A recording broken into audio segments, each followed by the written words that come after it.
Pete Hegseth, the U.S. Secretary of War, has a reputation that's already raising eyebrows, and the allegations about his drinking habits aren't making it any easier. Reports from multiple news outlets, accounts from former and current Fox News colleagues, and even Hegseth's own past comments all point to alcohol being a long-running issue for him. And I've created plenty of problems for myself. Now, Hegseth has publicly insisted he never had a drinking problem during an interview with former Fox News host Megyn Kelly. But as a veteran who served in Iraq and Afghanistan, he acknowledged that dealing with the demons of combat isn't easy. Sometimes it's with a bottle, he said, adding that 2Js, his wife Jennifer and Jesus, pulled me out of that. Sounds like a tough road, right? Things get even messier. Before Hegseth was confirmed as Secretary of Defense, a 2017 assault allegation resurfaced. The woman who says Hegseth assaulted her at a conference in California filed a police report, and Hegseth eventually settled. According to that report, a hotel worker who tried to intervene said Hegseth appeared very drunk and became belligerent when confronted. The alleged incident happened later that night at the hotel. Did you rape a woman in a hotel in Monterey? Absolutely not. I may have been drinking, but I was cognizant enough to remember every single detail. But that's not all.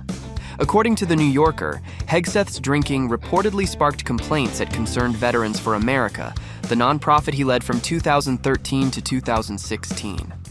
A 2015 complaint described Hegseth loudly chanting an aggressively anti-Muslim slogan at a bar during a rally tour. Other former employees recalled that he sometimes got so drunk at work events, the co-workers had to physically carry him away. It's a really unfortunate situation. And if you think that's an isolated thing, think again. Reports say he'd regularly drink to the point of passing out at family gatherings, and on one occasion, tried to join the dancers on stage at a strip club. In 2014, while in Louisiana on official business for CVA, did you take your staff, including young female staff members, to a strip club? Absolutely not. Anonymous smears. Fast forward to spring 2023, and the New Yorker reports he ordered 3 gin and tonics at a weekday breakfast meeting. Yes, breakfast. Former Fox News colleagues also raised concerns. 10 current and former employees told NBC News that Hegseth often smelled of alcohol or talked about being hungover before taping Fox and Friends weekend. Some said they even had to babysit him, making sure he didn't oversleep because of late-night partying. While Pete apparently never missed a show due to drinking, staff often had to scramble to get him ready for the live broadcast.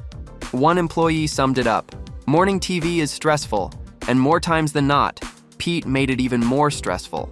Hegseth's behavior at company events didn't go unnoticed either.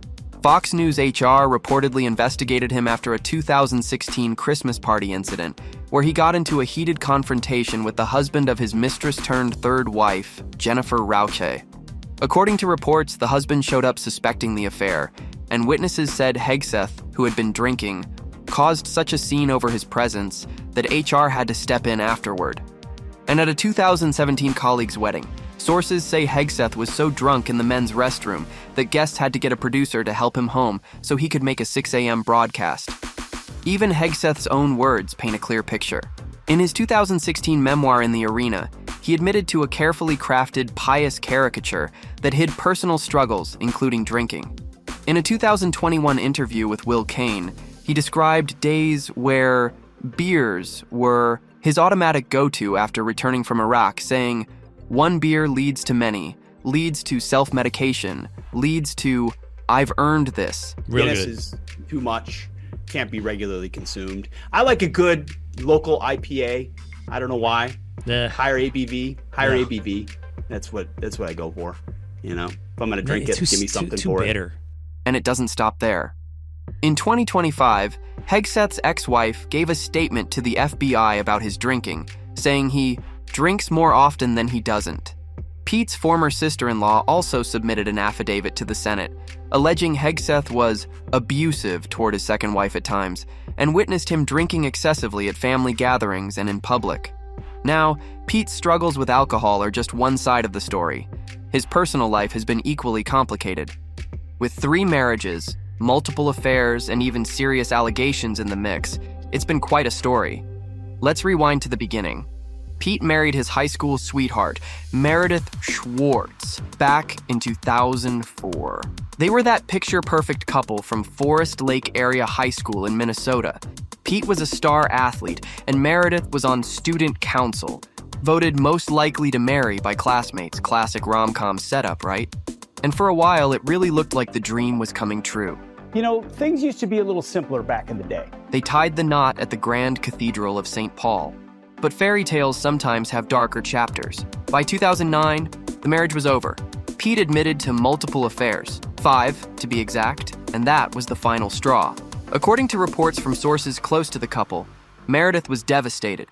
One person described it as emotional and psychological damage. They said Pete had gaslighted her throughout the marriage, all while the public saw them as this all-American power couple on the rise. This is not okay. I own up to that, and I've had to own up to that, and that's been difficult. Now here's where things get even messier. Around the time Meredith filed for divorce, Pete was already dating someone new, Samantha Deering. They'd met while he was working in D.C. at an organization called Vets for Freedom. He and Samantha married in 2010 and had 3 kids together. And then came 2017. While still married to Samantha, Pete had a daughter, Gwen, with Jennifer Rauchet, a Fox News executive producer. At the time, Jennifer was also married and a mom of 3. Both of them were working at Fox. She was producing Fox and Friends, the very show Pete co-hosted. When their relationship became public, the fallout was quick. Samantha filed for divorce shortly after. Around this time, Pete's own mother, Penelope Hegseth, sent him a harsh email that later got published by the New York Times. She called him an abuser of women and expressed deep disappointment in his behavior. She said she had no respect for a man who lies, cheats, and uses women. Heavy words from your own mom. Although she later walked it back and apologized, the damage was already done in the court of public opinion. And I wrote that in haste. I wrote that with deep emotions. I wrote that as a parent. Fast forward to 2019. Pete married Jennifer Rauchet at Trump National Golf Club in New Jersey. It was a high-profile affair, with Donald Trump himself in attendance. Perfect! It's perfect! Together, Pete and Jennifer are raising a blended family of 7 kids. Pete regularly posts smiling family photos on Instagram, holidays, sports games, White House visits. In fact, all 7 children were there in January 2025 when Pete was sworn in as U.S. Secretary of Defense. But once again, controversy wasn't far behind. In late 2024, a police report surfaced from California, detailing an accusation against Hegseth dating back to 2017. A woman alleged that he had acted inappropriately toward her during a Republican women's conference in Monterey. She claimed she may have been drugged and assaulted. Pete denied the accusation, saying everything between them had been consensual. Ultimately, no charges were filed, but a confidential settlement of $50,000 was reportedly paid in 2020. I did it to protect my wife, I did it to protect my family, and I did it to protect my job. Jennifer publicly defended her husband on Instagram, posting, "They won't stop with Pete. It's not him they're after. It's your values." All they want is your name in the headline with that allegation. And then, more questions, this time about security. Even though Jennifer doesn't hold any official government position, reports say she accompanied Pete to meetings with foreign military officials. According to the Wall Street Journal, these meetings involved sensitive discussions. Things got even stickier when the New York Times revealed Pete had accidentally added the Atlantic editor-in-chief to a secure group chat. And in another chat, he reportedly included Jennifer, where they discussed classified information, like missile flight schedules. What was shared over Signal, then and now, however you characterize it, was informal, unclassified coordinations for media coordination and other things.